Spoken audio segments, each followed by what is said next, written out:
this thing on? Can you hear me? Is anybody out there? Hey, tune in. It's the hottest show, homie, on the West Coast. The Roy Anthony Show. It's the hottest show, homie, on the West Coast. The Roy Anthony Show. It's the hottest show, homie, on the West Coast. The Roy Anthony Show. And it's featuring the homie Big Hank, huh? It's the hottest show, homie, on the West Coast. The Roy Anthony Show. It's the hottest show, homie, on the West Coast. The Roy Anthony Show. It's the hottest show, homie, on the West Coast. The Roy Anthony Show. And it's featuring the co-host Big Hank. It's the hottest show, homie, on the West Coast. Everybody tune in, you dig it? It's funny as hell, my dude. It's where we can kick it. Everything is going down. They about to do the most. It ain't a confrontation, it's a conversation, homie. Yo, on the weekend. What it do? What it do? What it do? Hey, this is comedian Roy Anthony. Welcome to the Roy Anthony Show. We're coming live through, oh my God, Woe Entertainment, which is created by Richie King, aka Redneck Pimp, and his whole family, along with the co-creator Goose, along with our social producer Lou Phoenix, Ethan. We always call him Ethan sometimes, don't we? Ethan. That's the brother of Ethan Hawke. Ethan. And so CEO is the native language that our producer Richie King has been teaching me. CEO means to tell you like hello. We always say hello, but we never say goodbye. No. Hello. CEO. Man, believe it or not, y'all, this is the last show I have for this season. We kicking back on Thursday, and we just gonna celebrate this first season. And believe it, consistency is a mug, right? And y'all know me, today's topics. Now we have a special guest. He's a very special guest with me, because a lot of the footage that you see of Roy Anthony is because of this guest that I got coming in. When I say that he's a human lens, he probably laughing in the background. But before I go into that, I want to address something to everybody who's paying attention. I want to read something. I'm gonna put something on the board, and I want everyone to read this with me. This quote says, "No refuge could save the hireling enslaved from the terror of flight or the gloom of the grave." Now, I know a lot of people be like, what's those lyrics from? If you don't know where these lyrics come from or this quote come from, you will find out, I don't like that. It almost sounds like how Vincent Price was said, remember on the Michael Jackson Thriller and stuff, "No refuge could save the hireling enslaved from the terror of flight or the gloom of the grave." You know, when he did it like that, we like, oh, Michael Jackson, and he had the zombies and everything. It just don't seem like it's something you would want to be part of. Now, I know a lot of people's asking or probably saying, well, where is he going in with this? What does this mean? Where you going with that, Roy? Well, I got to bring this up. I want to bring this special. This is a special op-ed from Roy Anthony. Ooh. I want to bring this up. This is a special op-ed. It was brought to my attention this morning of a man named Graham Allen. Who's Graham Allen? Graham Allen is a 12-year veteran, served in the military in Iraq, and we're going to get into that. Just this quick op-ed before we bring in our guest. Now, the lyrics that I'm quoted from you is the third verse of the Star Spangled Banner. They're actually talking about the slaves. Now, a person who I honor back in the American Revolutionary War is a person named Nathan Hale. That's Nathan, Nathan. Last name Hale, Hale. He was being hung by the British soldiers. And he made a quote that always stuck with my heart.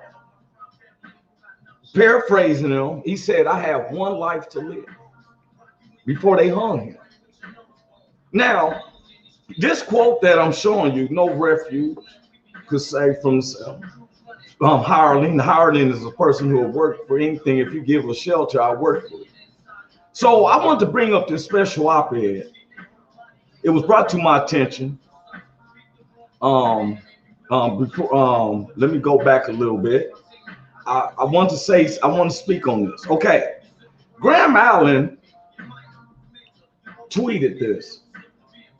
Third place Olympic hammer thrower Gwen Berry was pissed national anthem was playing and turns away from the flag in disgust. This picture speaks 1,000 words. The person who hates America comes in third. The person who comes in third is ungrateful and disrespects the very country she is supposed to represent. The winner shows proper respect for the greatest country in the world. Moral of the stories, haters get what they deserve. You don't love this country, leave. Wow. He said that? Yeah, he said No, that. he wrote that. Now, I don't know. Everybody knows me because I don't fear no man but God. I only fear God. I only fear God. Now, and Shelley and Richard King, when I read that quote, they knew what it was the national anthem. And I'm always seeing that we're looking at the person who's bringing the message. See, you ever see the movies where the messenger is always killed? Yeah. Because the message may be deep, but they say kill the messenger. And I'm going to get to a point. Now, my man said, for one, I want to say this about being in third place. What are you teaching our kids? Because of your own personal outlook of something, I understand that you in for 12 years, but if you were American, we would be want to say, well, why is you turning around, sugar? What's wrong, queen? Why are you turning around? You're looking at the person, then you said a person. Now, let me tell you something. When you're doing Olympic trials, you got a whole bunch of people, not just three. Yeah. And if they representing the U.S., now this was in Oregon, you still come in third, and she's like, hey. Now, you want to vilify this young lady for turning her back, but to my last count, there's 512 people who's been arrested for the insurrection on Washington, D.C. That would give you 512 things to talk about, Mr. Allen. There's 512. You can take your op-eds and play it because, see, this is what he did. So he showed the picture of her. Now, you talking about somebody who's pressing for views. And he showed this picture. If you don't love America, you should not be allowed to represent America in the Olympics. Also, you can move. Now, wait a minute, Mr. Allen. You served in the military, and my thing is, like, what's his name? Our producer just said, I disagree. Keep politics out of sports. That's my opinion. I totally agree with that. For one, it's not politics. This is a protest of we're tired of representing our country. We believe the same way we do, just like a Norman Locklear portrait in the front of the Life magazines, and they would have the Christmases and everything is beautiful. We want the same thing. We with y'all. So we won't ask, well, why are they protesting? We got our co-hosts in the house. Big Hank's in the house. How you doing, Big Hank? What's going on, Roy? All right, what's up, 30-30? Hey, bro. We're not. I think people are missing a point. Now, I want to say, Mr. Graham, wait a minute. It's not about that. This is about Americans. Right. It's not about a black or white a part of our America is feeling disgruntled. Now, wait a minute. If you said that about the third place, what about the two Olympic players in 1966 who won first and second in the world, and they both held their fists up as like, hey, man, Protest.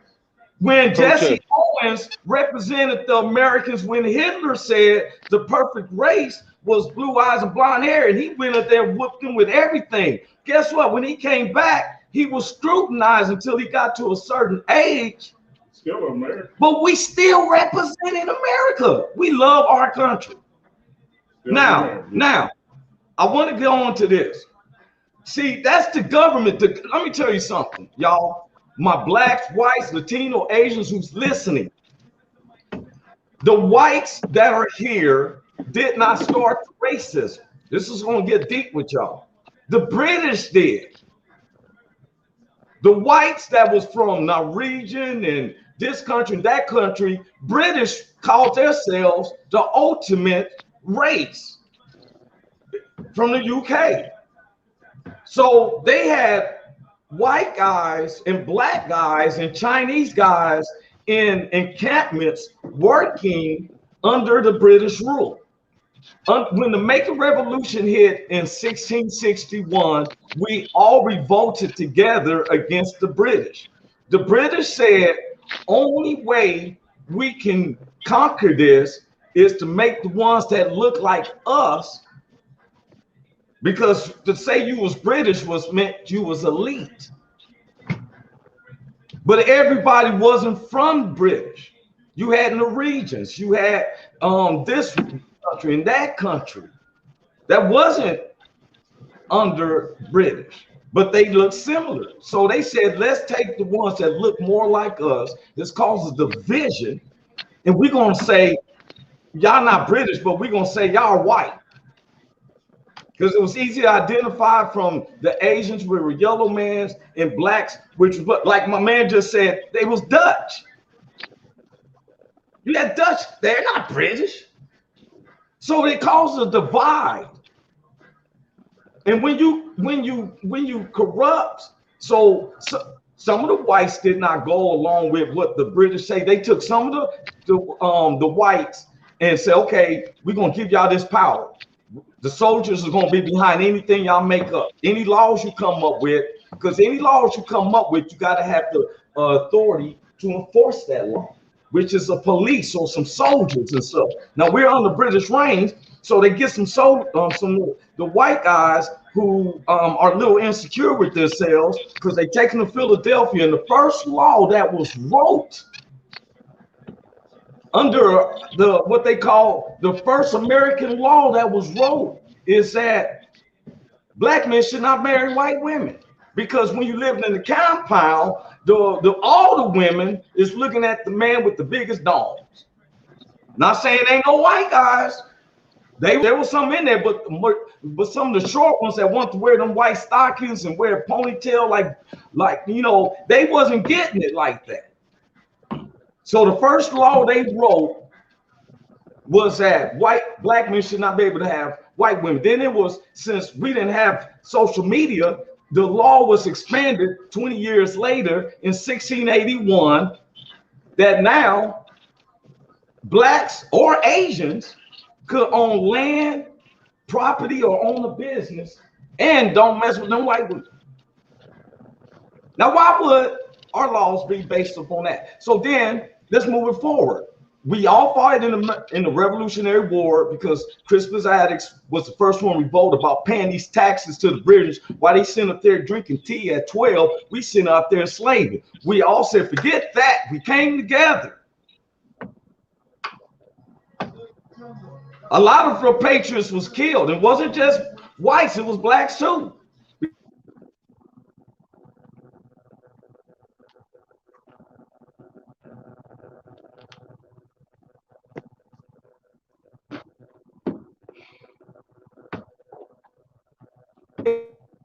The Crispus Attucks.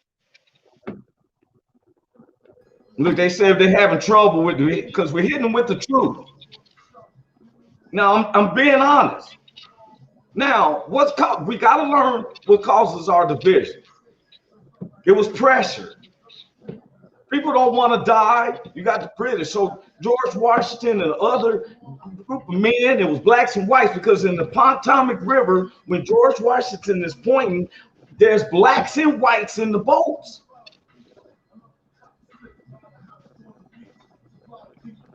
But our brothers ain't understanding this because there's a division. And greed came in. Hey, we can run all this. They had a secret meeting. Now let's get back to this. Now, I look here. I respect this man. I don't judge his opinions. But this is what Miss Berry said. She said, "I never said I hated this country. People try to put words in my mouth, but they can't. That's why I speak out. I love my people." Now she's talking about Americans, but she's tired of the black neighborhoods, her brothers and sisters getting killed by the police when we're trying to represent America as long as you. Mr. Graham Allen, you're a former Army Staff Sergeant, served 12 years in combat. Man, I salute you, bro. And as a general public person, I'm gonna say thank you. But you come back because you're fighting for our freedom. But I understand you're ranting. Some people want views. Some people want the celebrity-ness and everything. You know what I'm saying? You can't do stand-up, so you might as well rant. I'm a stand-up comedian. Big Hank stand-up comedian. Our producer stand-up comedian. Goose is a hell of an MC. We got Typhoon Panda. We got Mugation Jack. I can run it on and on. Mr. Graham, I appreciate that you served in the service, but to tell someone to come in third, what do you tell the child then who's crying that they came in third? Oh, I don't want to be where I don't serve my country because I came in third. What type of hell shit is that, bro? I understand you rant. You're a master of ranting. I'm with you. I'm a master of it too.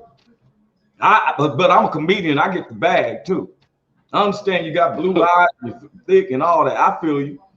But the only way you can combat with some people, and it's not about physicalness. Let's look at somebody else who's just as professional as he is. I'm gonna bring somebody up. Look at this brother right here. Guess who this is, Big Hank? He look like an actor. Who is that? Man, I know he a good looking guy, man. Ain't nobody no homo here. No, you know what I'm saying? Ain't into that. I call it for what it is. This is Nate Boyer. Guess what?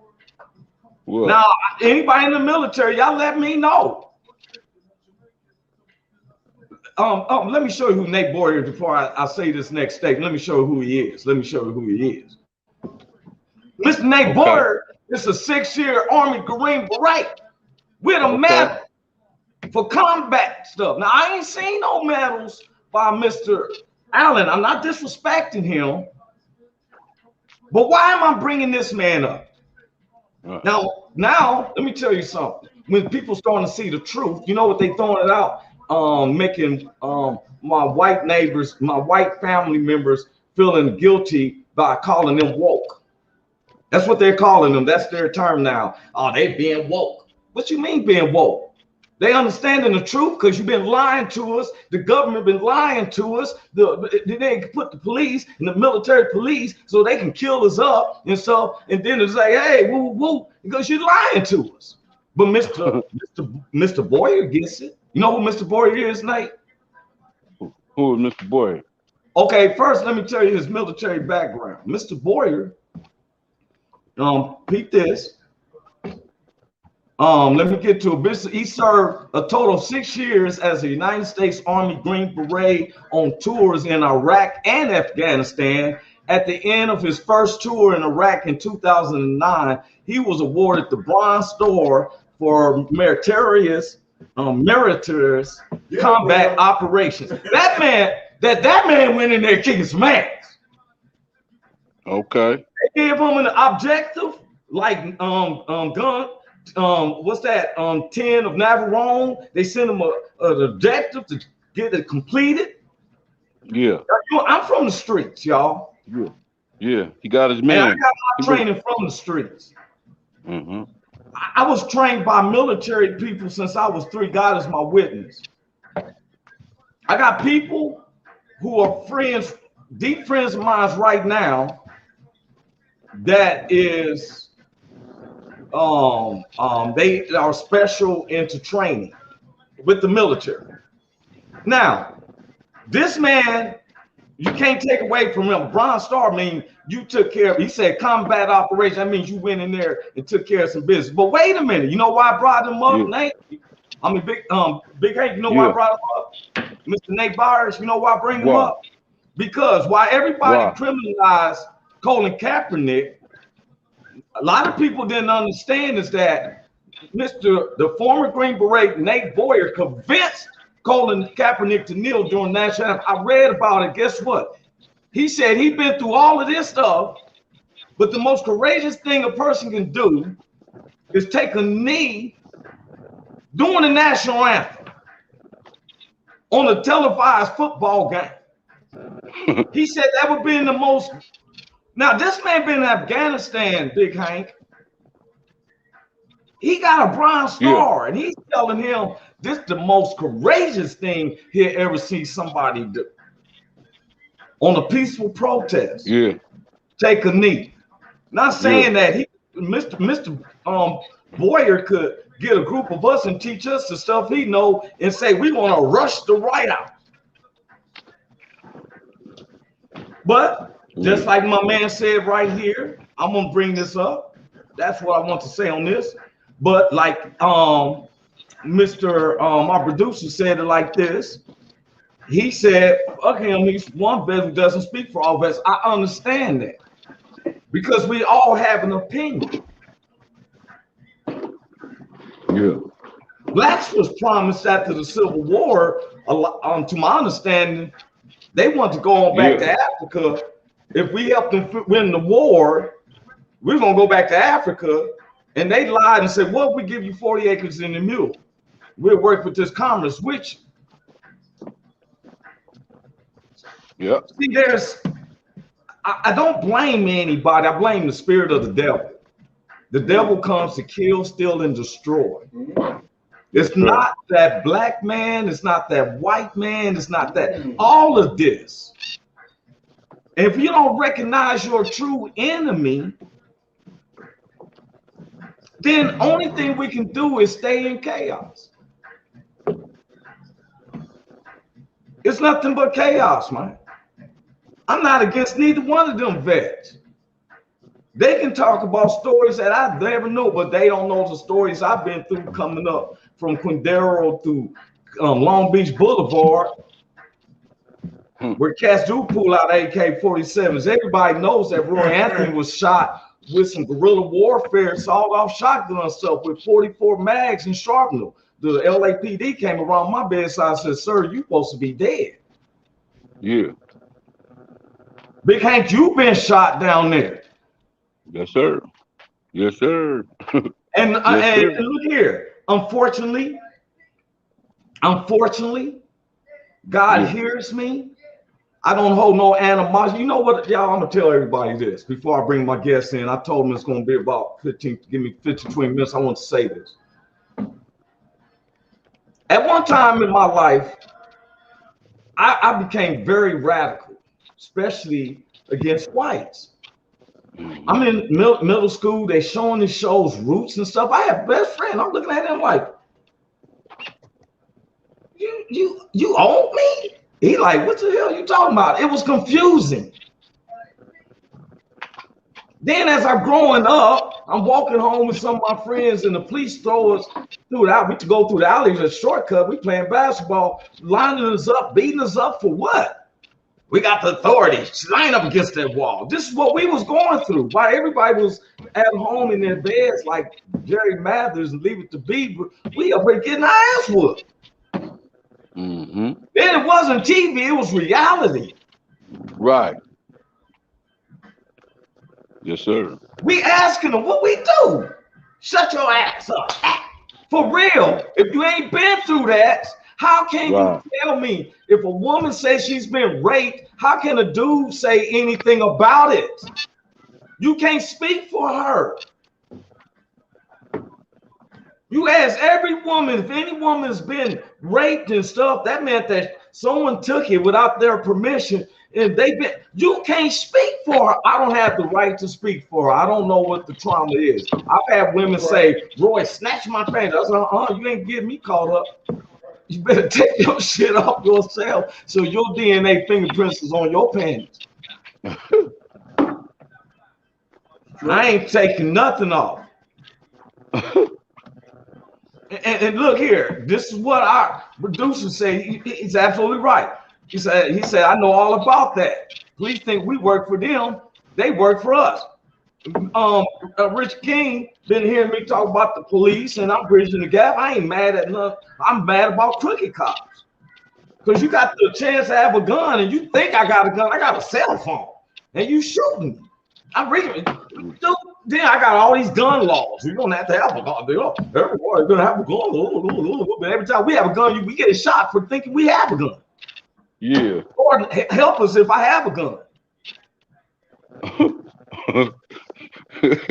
Yeah, it's bad for your health. Bad for your health.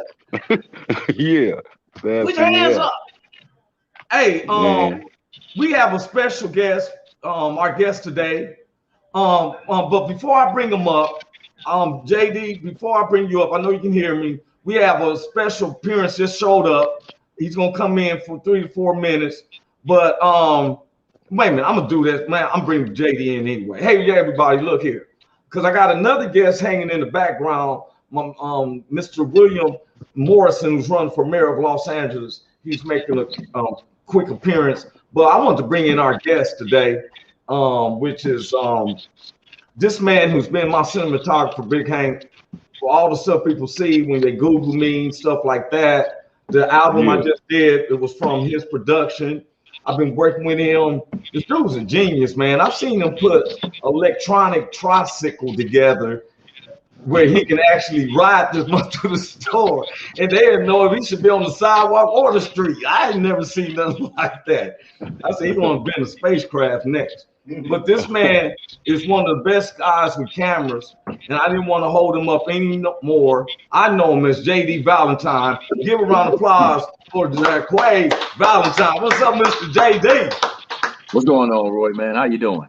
I'm doing fine. How you doing, bro? Man, I'm taking it easy. Okay, man. How you living, bro? Man, everything is good, man. Everything is going good. Business is going good.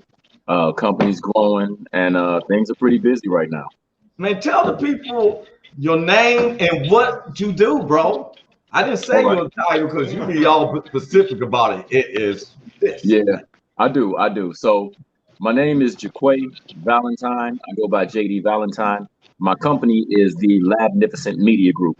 And what we do is audio, visual creation, and editing and promotion. So that is what I do. That's what my company does. And we've been doing this probably almost 13 years now.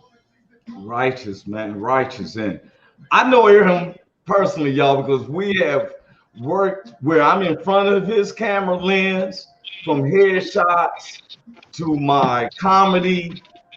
He's such a perfectionist. I have a chat. Blue Phoenix wants to tell hello, JD. Blue Phoenix said that, boy, she don't never always reach out to people and on private chat too. You say Blue Phoenix? I don't even know if I can show it to you, dog. Tell her I say hello. Yeah, she see, but look, you know, and she's speaking to you right there. Blue Phoenix, hi. She just like, she ain't never came on and said hey to me. She like, bro, she correct me. Hey, that's our associate producer, y'all. That's Blue Phoenix. And I thank God because our prayers for her as well. We've been praying for people like Big Hank's wife. Yes, sir. Phoenix. She's been fighting a rare cancer, and way she popped in, she's feeling good. Yes. I'm praying for her because she wants a better position and everything. And people sometimes discriminate about even on health. Yeah. See, I show them that nothing get past me. I read everybody. I seen my man Ethan was going through some fun situations. I'm like, well, he ain't gonna be able to help a lot of people raise money for the people November 6th when he's going through. I'm just teasing with you, Ethan. But JD, yeah.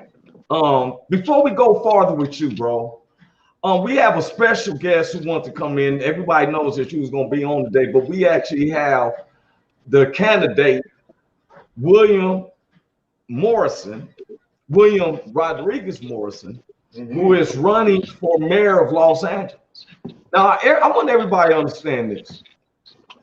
Big Hank understands. We talk about this 30-30. Our head producer Richard King always discusses that it's not always about the president. We got to know our mayors, our city commissioners, our governors. This is how we get the changes. So I said, you know what? Everybody focus always on Los Angeles. Me and Big Hank, he been in Los Angeles life is small to him. He knows the ins and outs. Likewise, but we need changes. And so I said, look, I'm not biased. My producer asked me that if I have one candidate on, I have to have the other one on. So if you see this person, I say, hey, go vote for him. I might not say go vote for that other person because it's this, you know what I'm saying? This is up on me, but I'm not going to not have him on the show. But to keep this going, I want to bring in Mr. William Morrison, who's a candidate for running for mayor of Los Angeles. He's going to make a quick appearance right quick. What's up there, Mr. Morrison? How you doing, sir? Hey, I'm doing great, Roy. And thank you for all the other guests that are watching right now. You know, it's just been one long journey, but that journey is coming to an end. And we'll put it like this. Our community is like what you were talking about. We've been neglected for such a long time. And with all these summer programs for the youth, like even in my neighborhood of Boyle Heights, they're going, what are we supposed to do during the summertime now? But, you know, we're all in pain right now. And you're all my brothers and sisters. So like I told yesterday was my last day at work. And I just adopted a larger family. And what's going on in politics, the politics of Los Angeles and all over the nation, all we do is these people are just rotating seats. We're just a dollar sign to them, and that's all going to change when I become mayor-elect on March 8th of 2022. There needs to be accountability, and I am going to start bringing back those programs that were taken away from us from our inner cities. There's no more middle class. There's only the rich and the poor, and it's time to change that. And I'm doing it from the bottom of my heart. With all my compassion, I might get emotional because, you know, it's really sad being the destruction. Yeah. But we need to protect our heritage. But Mr. On Morrison, what this city was built. Yep. But Mr. Morrison, you know me. Because I tell people, I'll be like, hey, man, get off the way with them emotions with me. You know what I'm saying? I ain't putting you on blast because he's like that. But I'm going to tell you something. I tell people, don't take emotions for weakness. Because this man is not that person. This man has had 100 and something military people who works under him. He's not a joke. Because I know that if someone's messing with me, all I gotta do is say, hey, you know, Bill. But he has a heart and he knows his politics. My man said that later brother, I'll go, oh, he has to go somewhere or something. That means I see you again. Mr. Morrison has a heart and he knows his politics. He knows the financial situations of Los Angeles for over 20 years. Am I correct, sir? That's absolutely correct. If anybody who knows it, you know, I mean, I'm not gonna go to this dude Jimmy who seems to be able to shuffle cards real well or whatever in front of the liquor store and let him work for my money. This man has known what money is being used in LA. I'm not gonna go into that because I'm just going to say I gather up information and I'm trying to share it in a general way because some of my homies don't get out to speak to cats in Irvine and everything. So, you know, they always tell me I can interpret it, just like Big Hank. Big Hank is such a understanding of words. He is not gonna let me get by with me. I've been Big Hank comes on always. But Mr. Morrison, you have a plan, yes, sir, in place. Yes, I do. I have a major plan in place. And I just put it like this. In our communities right now, when's the last time we've ever had our street paved. It's been a long, long time. You know how to But if you allocate go up, that money, huh? yep, that money gets allocated towards their pensions But you know and also what? towards their But Mr. salaries as Morrison, well. I had to say this. You know what really looks, and this isn't on you. I'm just putting a bid in for any type of change. It really, really hurts to see where just the marijuana was legalized as far as medical in 2005. In 2 Correct. years, the state of Washington stated that when they went recreational, that's the state of Washington. Everybody ain't trying to go to Seattle. Everybody's trying to come to LA and Hollywood. So all this money is being allocated and from marijuana, where the SBA for road and everything was allocating $2 billion in Southern California, $2 billion each year for 5 years to fix bridges, roadways, all of this. But yet,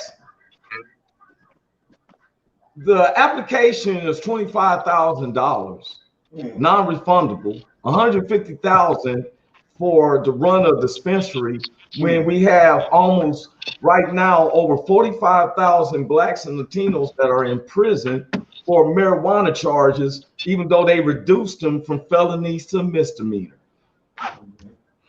How do we help the people who don't have to worry about housing? I heard you speak about the homeless. I'm trying to figure out where is this money going? What are, you know what I'm saying? Are you over going to, if you become mayor, do you have control of this money? Yes, I do. I'm the one that writes the budget for the city. I allocate the budget. It's not the city council. It's the mayor that allocates the budget of where the money goes, and making sure everything is accountable and the repairs are done. So it hasn't been done in a long time. Tom Bradley really took care of this city very diligently on making sure everything was done. And that was a great man. He provided for communities, and God bless his soul. You know, he passed away, and I believe it was 2000 or somewhere about that time. Yeah. But he was a great mayor, and he will be a well-known mayor. He did a tremendous amount of things. Now let you know you've been taped. You got all these witnesses on here. You get elected. Now everybody, there's a special election March the 8th of 2022. That's actually the primary election. That's a primary. So we want to win this in the primary. There is no tomorrow. We get this done and get it done right. We need to written. Okay, so we, Big Hank, are you stuck? Yeah, I think I'm stuck, man. All right, I'm gonna bring you off and then fix your camera, so because I was like, he's sideways like a mug, man. Yeah, you kind of like sideways there. Yeah, I'm like, I'm trying to look like in the eye, like, wait a minute. All right, I'm gonna bring you out and then you come back, bro. Okay, Mr. Mayor, and I keep saying that, but I don't want to jump the gun. I'm not putting the cart before the horse. Miss Valentine, thank you for being patient with me and stuff. He's rolling with, that's my brother, y'all. And so if he catches I put him on the spot because he's behind the camera interviewing other people. But now I put him on the spot. He keep looking at himself. You look all right, brother. All these you look fine. JD Valentine. This is what I expect from people when I put them in front of the camera. So I can't give you nothing but patience, man. So okay, you got a charming smile. You look like a prophet. Okay, but Mr. Morrison, back to you. Hey man, let me tell you something. Frederick Douglass said, "Without struggles, there is no progress." You've gone through some struggles. You're going through some struggles now. But the race is not to those who is fast and swift, but to those who endures to the end. That means you got to put them feet out there, hit those spots, boil heights, all of that. And despite the if you want to stick with your mission, then look here. You know, you got my vote because I'm not in Long Beach, but I'm not going to cheat or nothing. Go down there and that. But anybody in the LA city of LA, please vote. If you do vote, think about what Mr. William Morrison said, because I know him personally, and I do know that he is not a perpetrator. His heart is genuine. So you got something else to say before we're gonna go back to Mr. Valentine, Mr. Morrison? All righty, no, that's about it. I just want to bless everybody and have a blessed and wonderful 4th of July. And Roy, looking forward to seeing you. It was an honor being your bodyguard that night. Hey man, I ain't gonna be able to have you. Better have a good replacement. And I'll be like, man, I need to see the mayor. I need Bill. Oh no. Okay, bro. You know what? I'll still be your personal bodyguard because that's in my heart. It was hard to step away from Dodger Stadium yesterday, and actually, I'm going to use that energy of the 28th. Yes. That's a date in 1987 at 3:01 p.m. That's when my great grandmother passed away. So I'm going to use that energy. Since that's the date they picked, it will be my great grandmother, living on in my heart to win this election.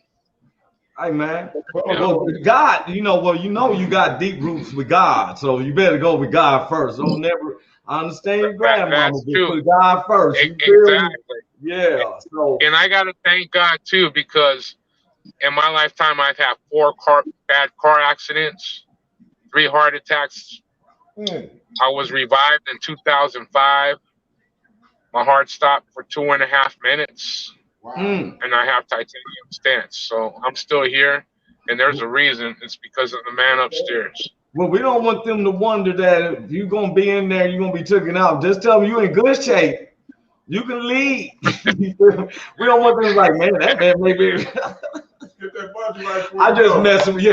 You're my man. Say, get that budget right before you do go. But hey, I will. I tease with you. I got a lot of respect for Mr. Morrison. So anybody living in the city of LA, or you got family members, anybody, please tell them, like, look at, let's vote for Mr. William Morrison. Okay, sir, man, I'm not gonna hold you up any longer, man. All right, thank you, my brothers. You take care, and I want to thank also the state chaplains and the United States chaplains for having me there at their graduation this past Saturday. It was a wonderful event. I want to thank everybody, and God bless you guys. And you are my extended adopted family. I thank you, bro. I will appreciate be protected, sir. That's why I'm gonna need you to become that mayor. I need that helicopter ride. Just one helicopter ride. The presidential helicopter. Not a problem. All right, then, hey, bro. How about a jet ride? A jet ride, a private jet. No, man, because if I have a problem, we might have to propel from. I just want a little simple ride. We might have to go that far from Bull Heights back to downtown LA. That's good. But anyway, bro. Well, you know what? You reminded me. A helicopter's perfect to view the whole city of where all the problems are at. Hey, there it is. I'm not going to take that ride around because it may hoover around a little bit too much. I just want to go up and go back down. Let's get this over with. Okay. Okay, bro. God bless you, man. Much love. All right, gentlemen. Have a wonderful and blessed day and a wonderful weekend coming up. Okay. All right. God bless, guys. God bless. Okay, man. Mr. Valentine. See, JD is my brother, man. Hey, this round of applause from the mayor. What's up, music, man? Well, JD, what's up, man? Man, chilling, bro. I'm actually sitting here doing a bit of research myself over some more video editing software. Yeah, I think you was. JD is a perfectionist, y'all, on the cinematography. Now, I want to bring something up. It's been said to me, I just want everybody to know, is that first, let me take care of a few bills there. I have a few bills that I have to show JD. Is that if you want to send monies, because everybody knows that I'm giving the monies, a lot of this money's over to the Woe Entertainment for their help for the veterans. This was what the Woe Entertainment was based upon for some of the veterans that aren't as fortunate as some of the people that we bring up. and they don't have the funds to pay for the psychiatrist and some help here, and you got to wait some months. I just was talking to Tafu Panda, who was in the Veterans Hospital, and I wasn't going to discuss the stuff that he was saying, but he wasn't too happy, you know. But so you can please send the Cash App, $ Roy Anthony WMG, or you can Zelle me by using my email address. And I will see who it comes from and what your name is, and we want to do the right thing with it. And when you do that type, see, some people don't like to give. That's a road that's been untrampled in their life. But if you're a person like me, you don't mind giving. You kind of chill in that, and I repose. That's right. See, I'm using 2 words from a poem that Woe Entertainment has a contest that is from a poem. I cannot discuss who the poem right. You can nod your head. Am I right, Blue Phoenix? I can see Blue Phoenix. Am I right, Blue Phoenix? Oh, she must got me on mute. Blue Phoenix, are you there? Blue Phoenix, I'm gonna mess with Blue Phoenix for a minute. Blue, are you there? Hello. Are you there? Hello?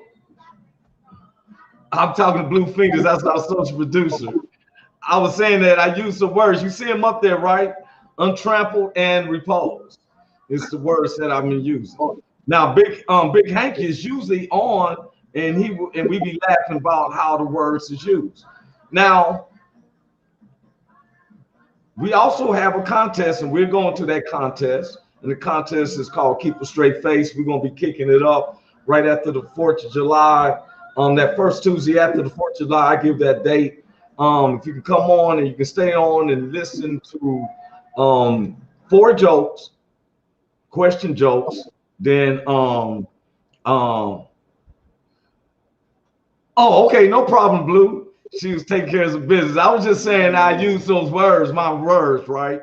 Untrampled and repose. She gave me the thumbs up. That's right. It means a lot to me, but some of y'all probably don't know that. But anyway, also on November the 6th, Woe Entertainment, if you'll see the flyers eventually, that they're having a big comedy concert, which is going to be a donations for a certain family.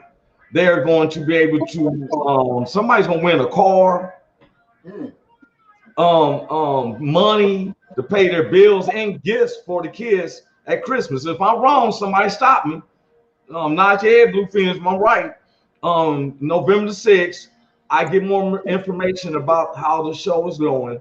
I mean, where the show is gonna be held at. Sometimes I've been moving around and they probably put it out there, but I haven't got all the information. I also want to give a shout out to OV Barbecue, one of the main sponsors of the Woe Entertainment. All our Woe Entertainment hosts. First, there's going to be some young kids doing a little show coming on, I think, one of these following days. But I also want to mention that you can go to eventbrite.com. And me and JD is part of this Memphis Comedy Explosion. Am I right, JD? That is correct. JD is the director and the producer of the comedy movie that we're doing, which is starting off the kickoff of the comedy tour, Lip Splitter. We're filming the actual concert in Memphis, which is sponsored by Poppin' Barbie, Popcorn, Poppin' Barbie, with 3030 like to say it's delicious. Poppin' Barbie. Is that popcorn fire, Roy? Is it pretty good? Pretty good. It is very good. And they have all types of flavor. You go to poppinbarbie.com. Delicious. All right. In the lineup that she comes up with, we got Big Mike from Chicago, who's been the host of this comedy explosion. We have I want to make sure I say his name, Mike Samp from Chicago. That dude's funny, and I mean you can go on the YouTube and see him when he was on Who's Got Jokes with Bill Bellamy on season 4. We also got Memphis' own Cletus. He's very popular in Memphis, and he's a young dude too. You know, I thought it was gonna be an old dude when I heard the name, but he's young, funny guy. Then there's Yvette, the funny lady from Long Beach. She's coming down. If anybody's seen her on the shows, I've been working with Yvette for 20 years. She's going to be on the show. And then yours truly is headline. I'm ready for my close-up, Mrs. Valentine. Oh, you ain't got to worry about it. It'll be a lot of those. Oh, yeah. Look, JD has so much patience with me because sometimes I'm clownish. Sometimes I'm so serious in my thoughts. And it never gets past him. Matter of fact, he'll work with me on a different mood and stuff. So yesterday, we was going to have lunch, and he has some new cameras. And he'll show me so many different lenses and gadgets from the time I met him. He got salty with me a little bit because he had a new camera. He wanted to show it to me. And I'm like, man, I trust you. Let's go get something to eat.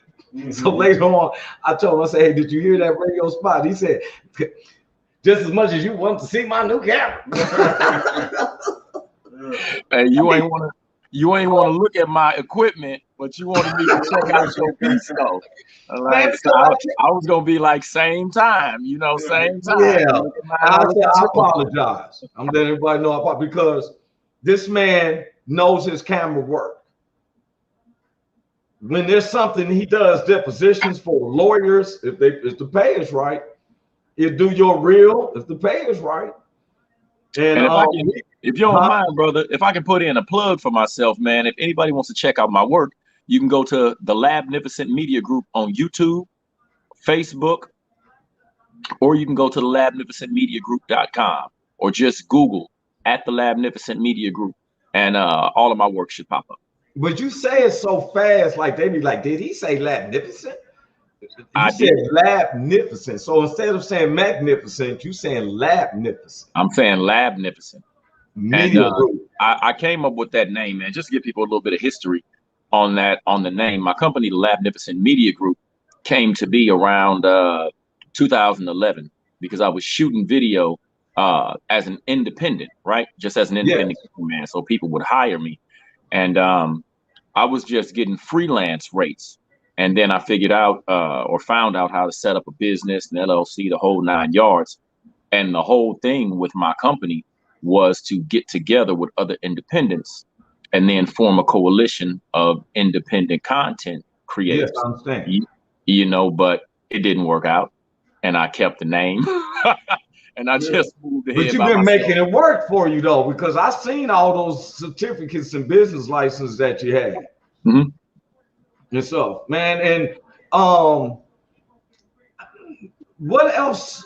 Social media. Now, say it again one more time, because I was going to go into that. I always, and I thank you for being a warrior for letting Mr. Morrison come in on our time and stuff. But say it one more time on your social media sites, bro.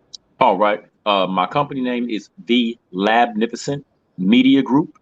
Email is thelabnificentmediagroup@gmail.com.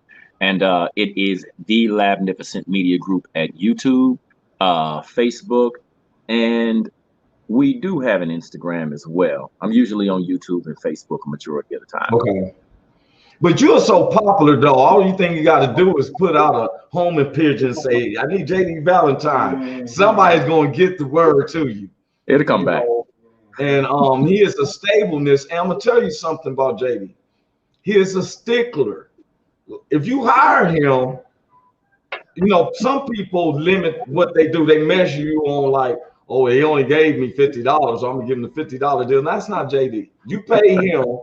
He's going above beyond. He's trying to make your dreams, your aspirations come true. I'm a witness.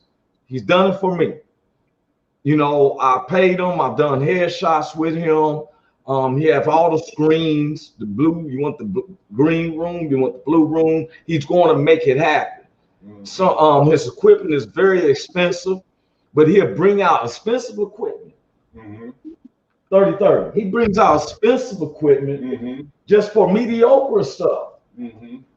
Boy, some lady fell over his equipment the other day. Boy, he would think about that like, hey, that's just his livelihood. He loves. Yeah, I usually carry about $10,000 to $15,000 worth of equipment with me. She's just on regular shoots, right?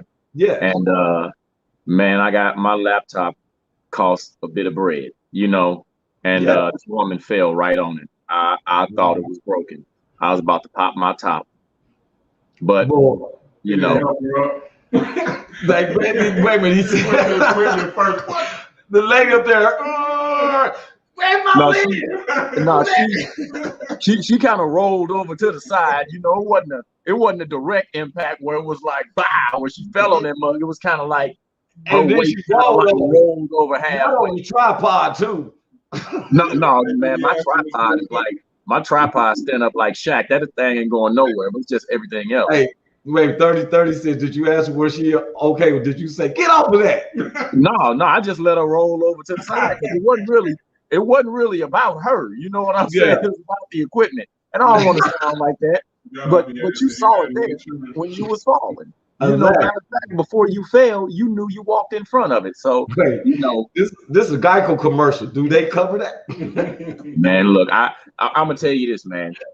If it was a time ever in life that I wasn't really concerned about how somebody was doing, it was probably that moment.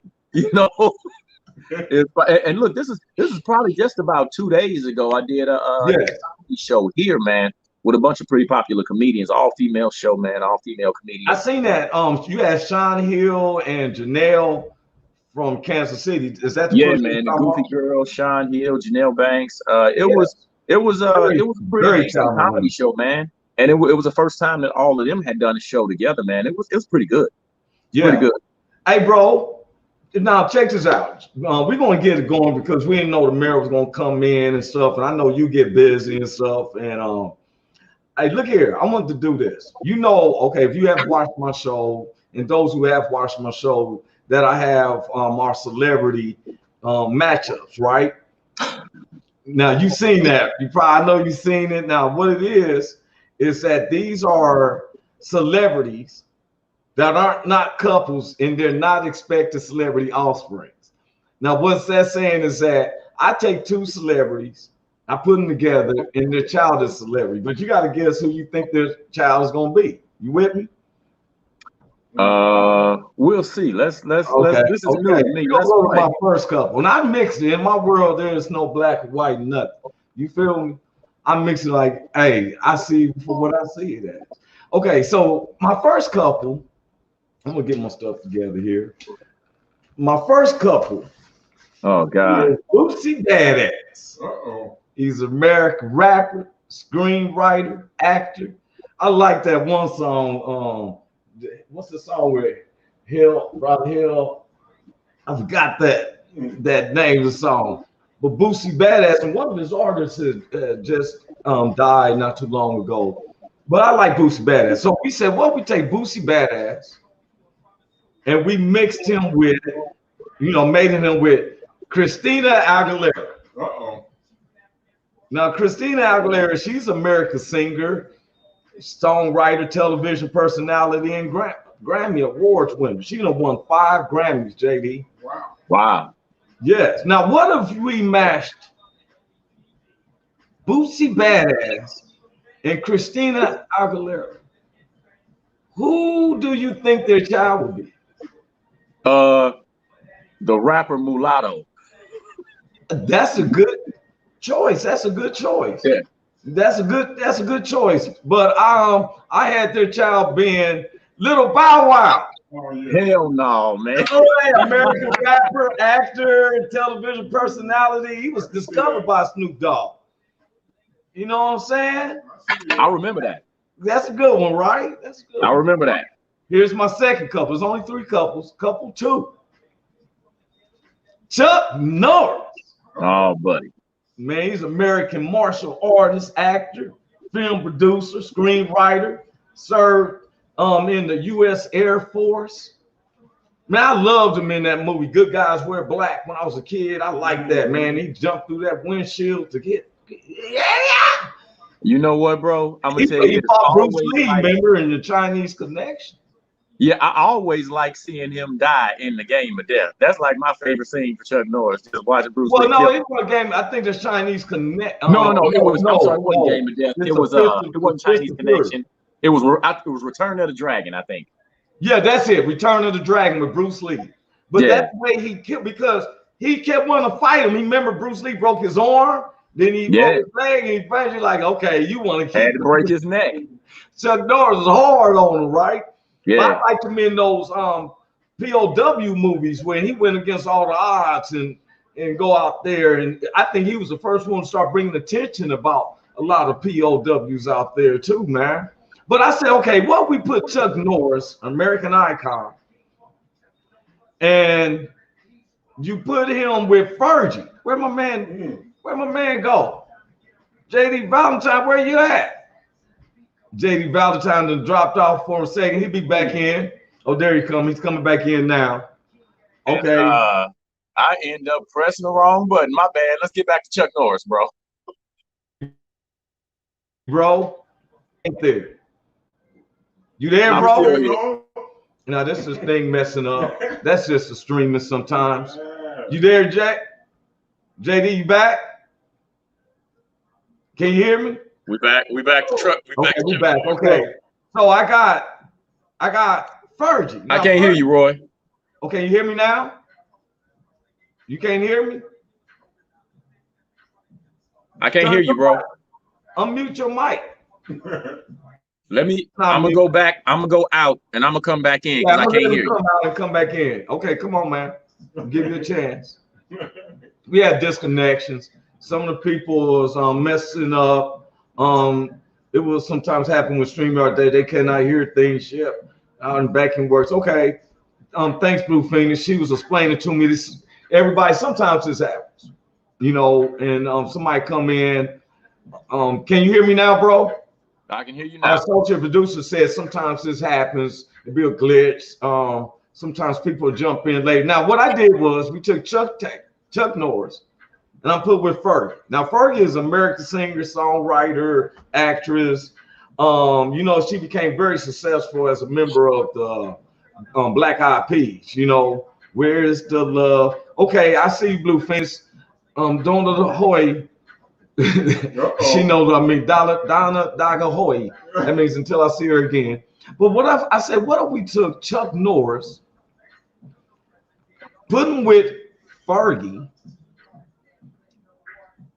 Who do you think their baby's going to be? Chuck Norris and Fergie. Let me think real quick.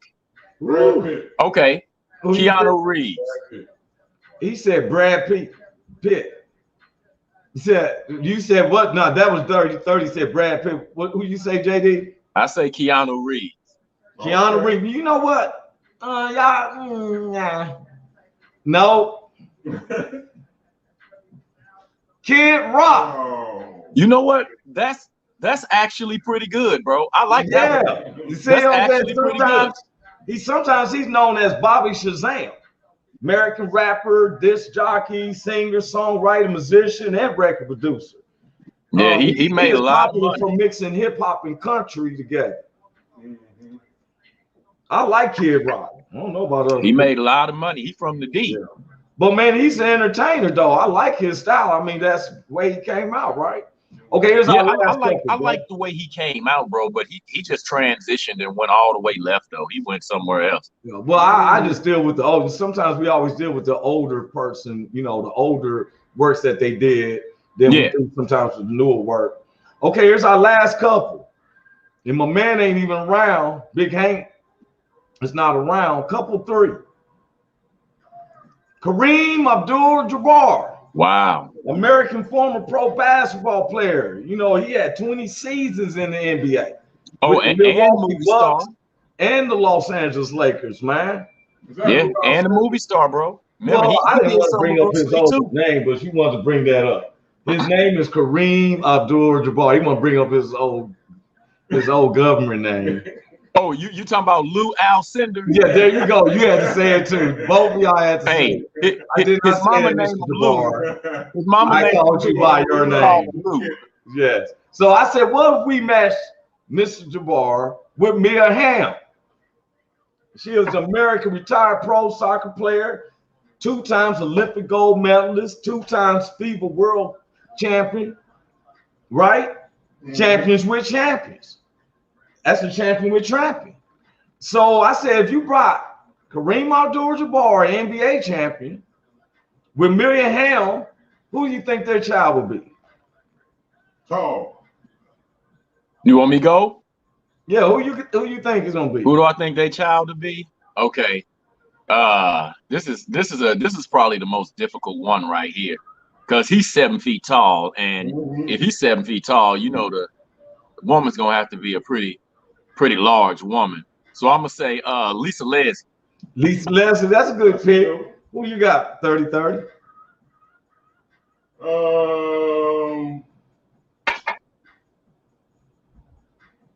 I ain't getting nobody, man. Oh, well, Big Hank ain't on, so I can't picture nobody. all right. Well, their offspring is Big Hank, aka Big Hizzle. He's not on.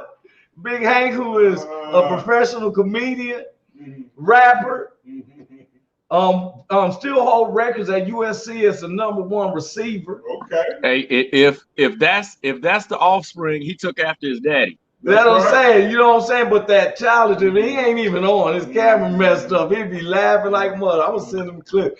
Big Hank, aka Big Hizzle.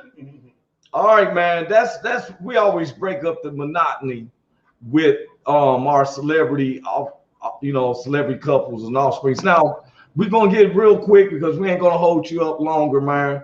I want to go into this now real quick. I want to bring on some news subjects right quick. I always bring up some news.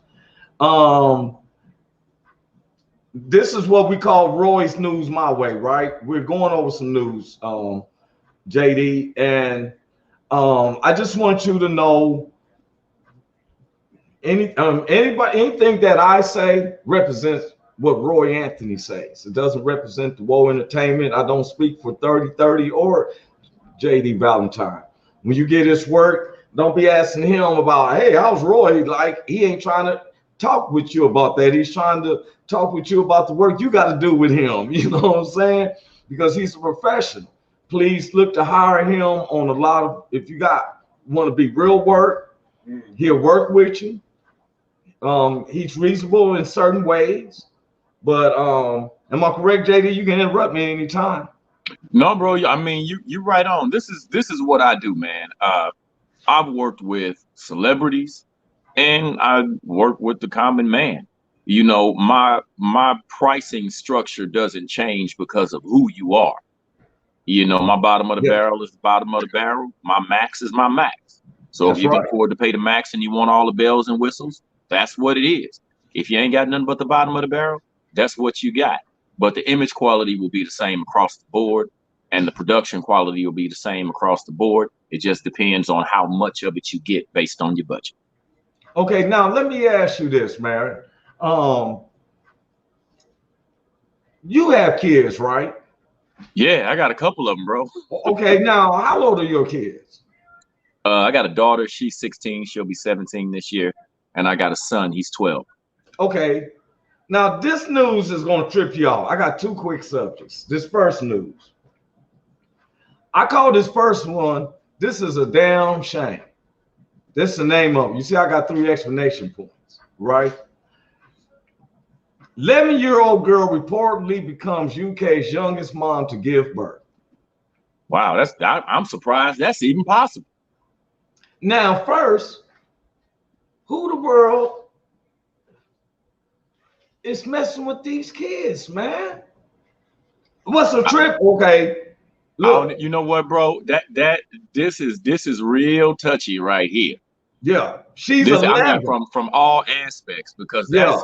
And I'm sorry to cut you off. No, go ahead. That's for that to even occur. We need charges immediate. Look, for that to even occur. The pregnancy stunned the girl's family, who were not aware that she was suspected. They thinking that she's little girl, she getting fat. No, you can tell. It don't happen like that, bro. You can tell. But see, that's what I'm saying. It said weight affects many hormones. This is what the doctor said, because children are heavier. Puberty is happening earlier these days. Yeah, but even with that being said, we still need to talk about the devious criminal nature of it. You know what That's I'm my thing. saying? But this happened in the UK, and I don't know how their laws is. I just know that I have a 13-year-old child, and I'm not even thinking about her even thinking about sex right now. I'm not saying that she is or not, but you know what I'm saying? I don't see it where, man, it seems No, like I know what you're talking about, but what I'm getting at, bro, it ain't got nothing to do with the child. It's the predator. You know what I'm saying? Somebody is That's preying. my point. Yeah, That's somebody's why, preying. look, you better say, look how he got snagging puss. You better stay away from my baby. And you know something? I had a homeboy, man. We had this conversation before, Yes. and me and him were talking, and I said, with your daughter, man, if you had a daughter, because I had a daughter, he didn't have no daughter, but he got a son. He said, if I had a daughter and she got into a relationship with a guy and they were underage, I wouldn't really check her. I would check him. And I said, why? And he said, because if I check him, he'll know the type of behavior to exhibit around my daughter. And I said, but yeah, if you're not checking your daughter, that gives her free reign. You know what I'm saying? To do what she wants to do with whoever she wants to do it, Yeah, whether but you old, know, young, good, or bad. but it depends on like the age I can see. But when it comes to 11-year-old or 10 to 12, 13, I don't think that should even be a conversation, even matter because, you know, because this little girl had a baby. She was impregnated at 10. She had the baby at 11, and her family didn't even know it. But you know, They thought she had a stomach ache and took her to the hospital. She having a baby. I feel differently about that, man, because even though children are maturing physically in this day and age a lot faster, they also maturing mentally a lot faster. Yeah, but We got I ain't 11, really 12, and about that 13 year child, but olds. I'm talking about that guy, whoever it was. No, I got you on that. I ain't talking about that. I'm talking about as far as preventative measures. We got 11, 12, and 13 year olds actually graduating high school and going to college. So they showing the mental capability, some of them, not all of them, but they showing the mental capability and capacity to be able to discern. Yeah, I can understand that. I can understand the mental development, what you're saying. I'm talking about the person who's finding this little girl sexy. Mm-hmm. That's the problems I'm having.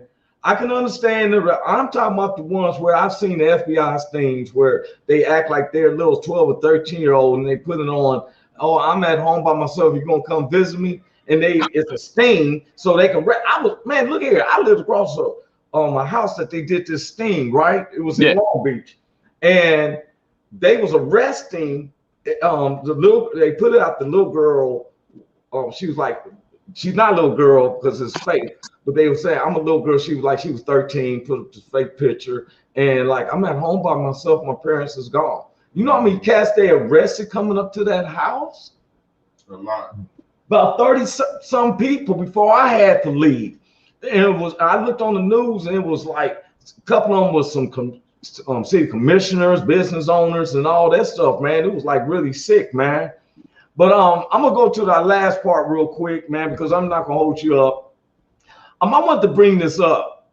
I was reading this thing, and did you know that there's I know that's right. Rich King said, man, I shot them bastards. Because he's family man. Now look here, this is where we don't care black, white, none of that. Because it can be any race. I seen a video where these people caught some Africans in the black neighborhood. They had caught these two African guys trying to grab up the little girls. So this demonic spirit, it doesn't matter what body they take into. It can be black, white, Latino, Asians. You know, I always check. I'm gonna be honest with everybody. Anybody listen to this? Ever since for the past 10 to 12 years, even the people I work with on my production, I check everybody in my area on Megan's Law. to see who is a sexual predator or who has to register as a sexual predator. If you are a sexual predator, I will not work with you. I don't care what you did in the past, whenever. I work with somebody who would murder somebody and they did their time. I will not work with a rapist or a child molester. Not at all. Matter of fact, if you tell me that, you're liable to see a different side of me. So I always check Megan's Law to see who is around me. Places I've lived, I have my daughters, some of my daughter and her little friends there. I've always see who's around me as could be a sexual predator because they have to register, that part. But anyway, the second part right quick is there's over 120 inventions by Black. I want to say this is because I was talking with somebody the other day and they asked me, what did we actually supposed to have invented? Well, I could have went into deep history of the 1,000 uses of a peanut that George Washington Carver created, the wristwatch that was created by Benjamin Banneker. I could have went into that. But what I want to do is go into some of the modern things. Child predators is a real pandemic. We need to come together to stop them. Absolutely. I want to show this.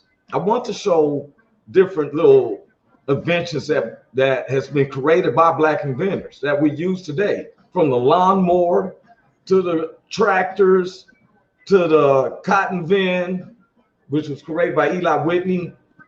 So many other inventions that we have been known to have in America, which we call civilized.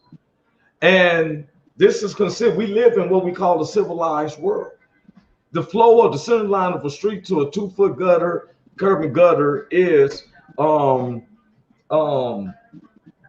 0.0208 fall from the center line to the curb and gutter, which is 1/4 inch per foot per fall. Any civil worker, construction worker would know what I'm talking about. These are all designs that we all put in together to make America. That's only, I want to bring that up. It's not like we're just in here just saying, hey, we're going to just say we did this and did that. No, we made where we want to make America, all of us make America great. Yeah. Not great again, because you can't have where it's the family portrait and then everybody's smiling, but old Susie got her back turned. We got to figure out what's wrong with Susie. Mm-hmm. You ever have seen those pictures of family pictures, JD, where everybody's smiling and somebody got a frown? You say to yourself, hey, what's wrong with her? Mm-hmm. Why is she sad? What's going on? And so you've been having a good time, bro? Yeah, man. Enjoying myself. Thank you, man. Look here, man. What's your next project? You got something coming up today or this weekend or something like that? I know. Yeah, my next project is called the Memphis Comedy Explosion. What? With, comedian Roy Anthony. Shut your mouth. For real? Yeah, we're gonna be doing this in Memphis, Tennessee, man, on July 24th. There it but is, outside bro. of that, yeah, I got another event I'm doing on the 4th of July, man. It's for Isoke Cultural Arts Center. Okay. And they do African cultural expression, performance, dance, and instrumentation. Mm-hmm. Wait a minute. But see, look. Hey, 30. Look what Redneck Pimp put up. He said, you want to make racist heads explode? Tell them Blacks invented rock and roll, and 2 of the greatest guitar players were Black. Oh, Jimi Hendrix and Slash. Let me pick up on that, bro. I'm glad she said that. No, that's a lot of people don't know. That's our producer. That's his wife Shelly, but our producer Richard King is the one who said it. Go ahead. I'm gonna pick up on that, man. A lot of people don't know that Little Richard was the one that introduced James Brown, Mick Jagger, Jimi Hendrix, God, who else? It was a few other people, but they used to be part of his band. He brought them to the world. What you know what? I read a lot of different stuff, but the one that's fascinating stories that gets me is that Elvis Presley is, when I was a kid, we loved some Elvis Presley movies. Oh when God, I remember him. I remember. Man, hey man, you want to win this? Man, I love that. But people was like, yeah, They didn't understand that Elvis Presley learned his guitars, and why they called him Presley because his pelvis is because they would tell him, well, you got to shake your hips, you got to get into it, right? Bro, he learned from black entertainers. Yeah, you know, and he said it. Elvis said it. He said it himself where he got it from. Yeah, you know. But bro, okay, man, we coming to this part now. I'm not gonna hold you up because I know you was doing a lot of editing. Why you keep saying you ain't gonna hold me up and then you keep holding me up? Hey man, hold up, bro. Don't get all. You know I'm getting through the show. I'm getting through the show. Bro, now, this part, if you gonna hold me up, just say you gonna hold me up. Okay, I'm gonna hold you up. And then you keep me a little bit longer. This is my director. Right, give me 5 more minutes. I'm getting man. Look, I didn't give you 25 more minutes. Look, JD, look, let me get my makeup on. Okay, look, bro. Now this part, after the 4th of July, we're starting a contest. It's called, let me put it up for everybody. And this is the truth. It's called Keep a Straight Face Contest. Now, in this Keep a Straight Face Contest, what we do is we give you 4 jokes. So we're about to get up out of here. We give you 4 jokes. And we're not putting you on it because it's for general people, you know, anybody else and stuff. But the point is that if you can make it, we will send you the $50 to your Cash App right there. It's no hookups. We ain't be taking money from your account. We're gonna send it to you within an hour or 2. If you can keep a straight face. Now we're gonna let you participate in it. Okay, JD? Okay. Okay, now you can't roll your eyes, you can't puff your cheeks. It's like you in court, you got to keep a straight face. Now, if you smile or something, it's all right. If you smile, you just lose, you know what I'm saying? But we have to show them how hard it is, okay? Okay. You ready to keep this straight face, right? I guess, man. I'm gonna just try to be ice cream. Yeah, okay. If you don't make it through, we understand. You ain't winning or losing anything. But it's just for the people to see how hard it is, especially when you're on spotlight. Okay? Okay. You ready, right? I guess ready as I'm gonna be. Okay, get your face straight. I'm about to ask you 4 questions. That's your straight face. What goes in hard and dry, then comes out wet and soft? What goes in hard and dry, then comes out wet and soft? I know. You can't move your face around. Don't answer the question. I'm gonna ask you. What goes you don't have to ask the question. Hard and dry? You're just supposed to keep a straight face. I'm gonna give you the answer. No, I'm gonna give you the answer. You don't supposed to say nothing. You just got to keep a straight face. Okay. You just be quiet. Me and him is talking. We get to laugh. You can't laugh. You can't say nothing. You can't just keep a straight face. We get to laugh and discuss it. So what goes in hard and dry, then comes out wet and soft? Chewing gum. See? You know what? I'm sitting up here thinking, bro. I like that, bro, because you know, I like that. Go ahead. See how it goes. I'll give you a second try. That was good. Everybody finding it ain't that easy, is it? No, that was pretty good. Exactly. That was pretty good. Okay, let's go ahead. Come on. Okay, you got your face straight, right? Yeah. Okay. Second question. Why did the ketchup blush? Why did the ketchup blush? He saw the salad dressing. You know, you have to shake your head. That's all right. You got it. What did the elephant say to the naked man? What did the elephant say to the naked man? How do you breathe through that thing?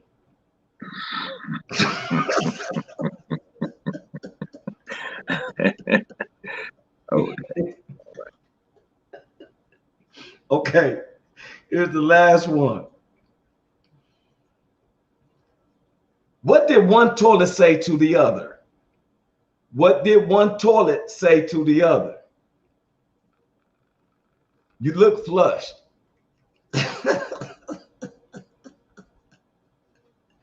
Brother, that's how That is the name. That's the done for the joke.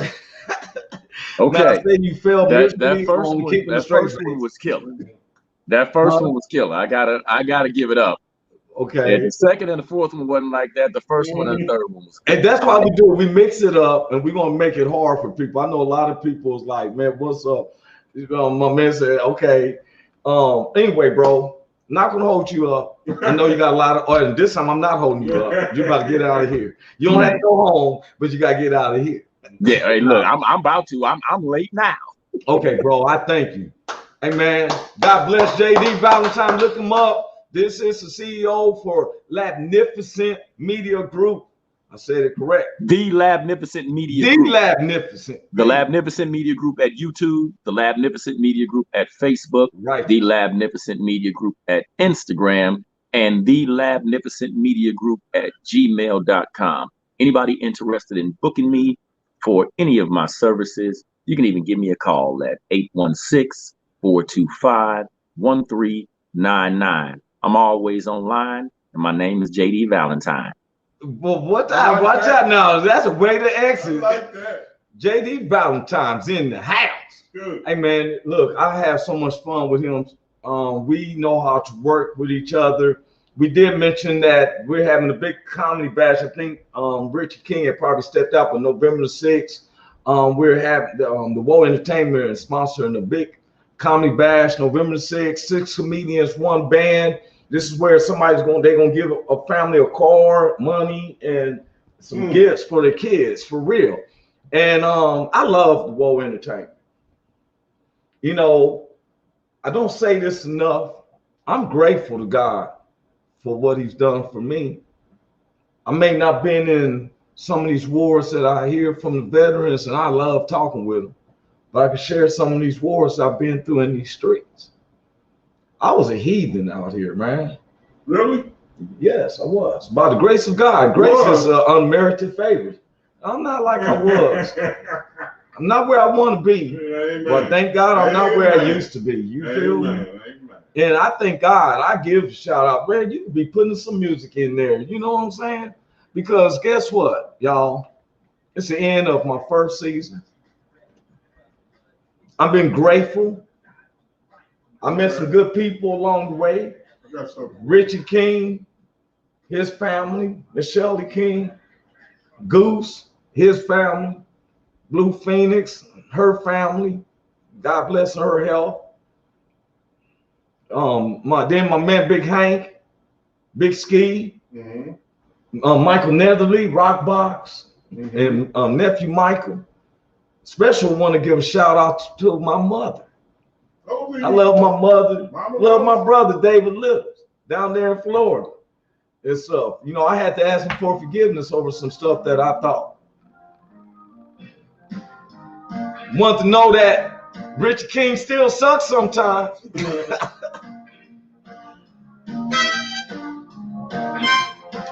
I want to give a shout out to my children, to all my partners, Big Hank and his family, my pastor, Dr. Williams.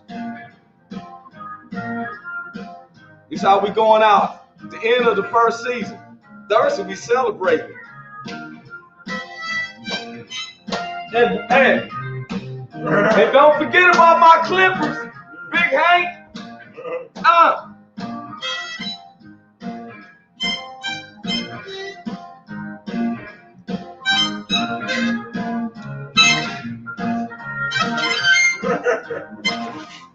Stop it.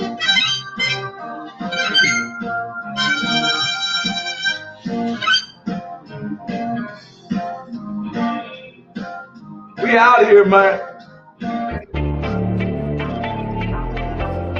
Hey, is this thing on? Can you hear me? Is anybody out there? Hey, tune in.